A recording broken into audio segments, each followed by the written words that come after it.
In this video, I am going to tell you about my top 5 young adult books that I read in 2022.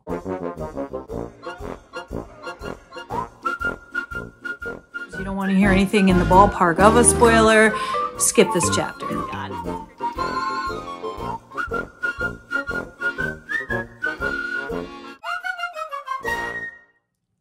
Hi everyone, welcome to Book Talks with Miss Thomas. I'm Miss Thomas, and if you are new here and you like hearing about fantastic books, please subscribe. If you are returning, welcome back. On this channel, I read a variety of books. I like Christian fiction, I like secular fiction, I read a little nonfiction. My favorite is mysteries.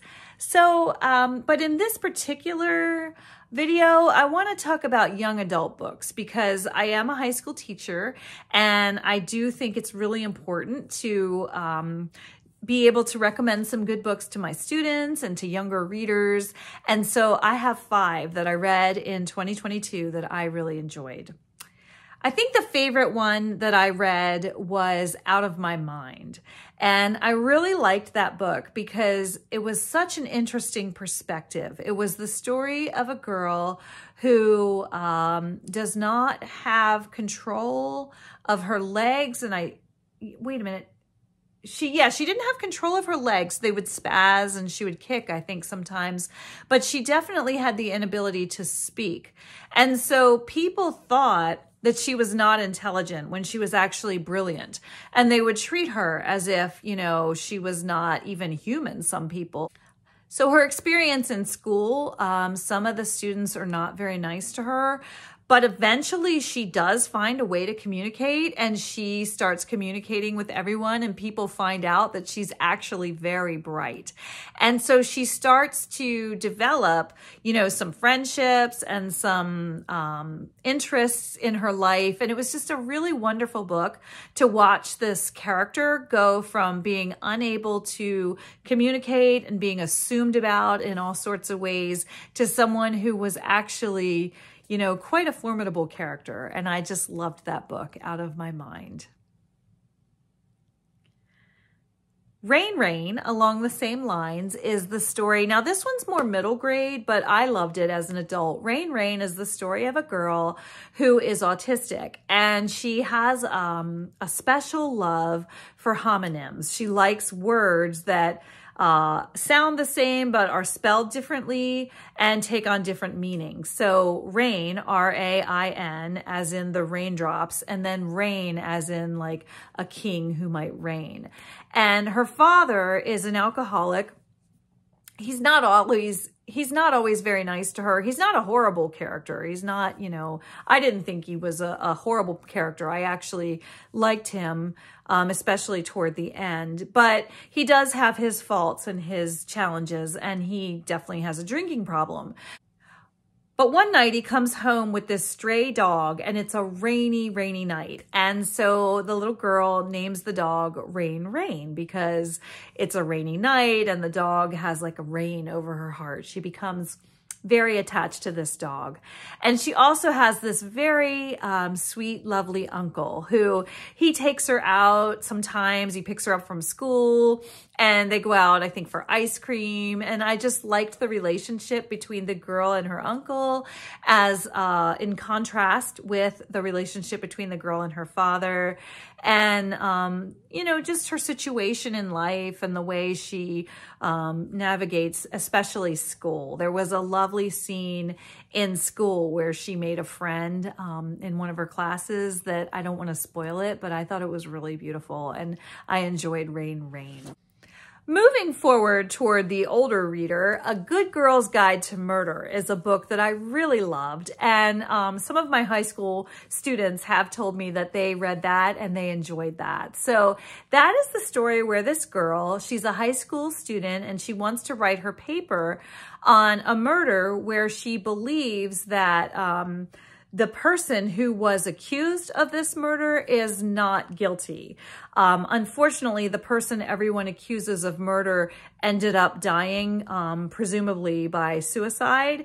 It's believed that he killed his girlfriend and then killed himself. But the girl telling the story just doesn't believe it. And so she befriends his brother and tries to seek out the truth. And it does ruffle some feathers in the neighborhood and in her school community. And it's just a really wonderful story about a girl who is determined to get the truth, very ambitious young lady, and also her friendship with the brother, because the whole family is ostracized because, you know, they believe his brother is a killer who committed suicide. And so they're unkind to this boy that this girl in the story befriends.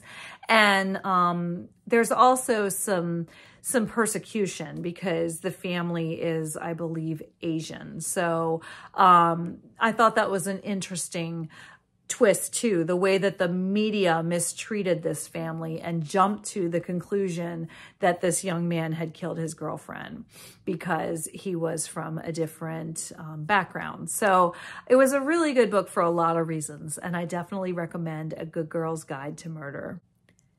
The Cousins by Sharon McManus was one that I liked. I really liked One of Us is Lying, but I don't think I read that in 2022. I think I read that one in 2021, but I loved The Cousins by the same author. That was one that I really enjoyed.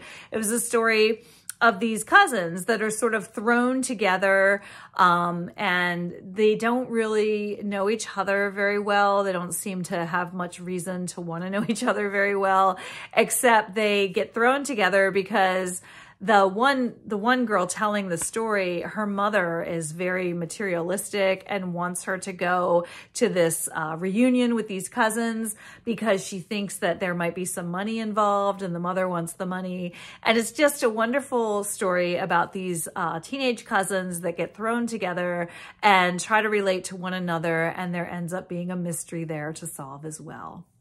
And then the last book that I am going to say as one of my favorite young adult books for 2022 is All Girls. Now this one, I don't know that it's actually young adult. As a grown woman, I really enjoyed this one, and the content is certainly mature.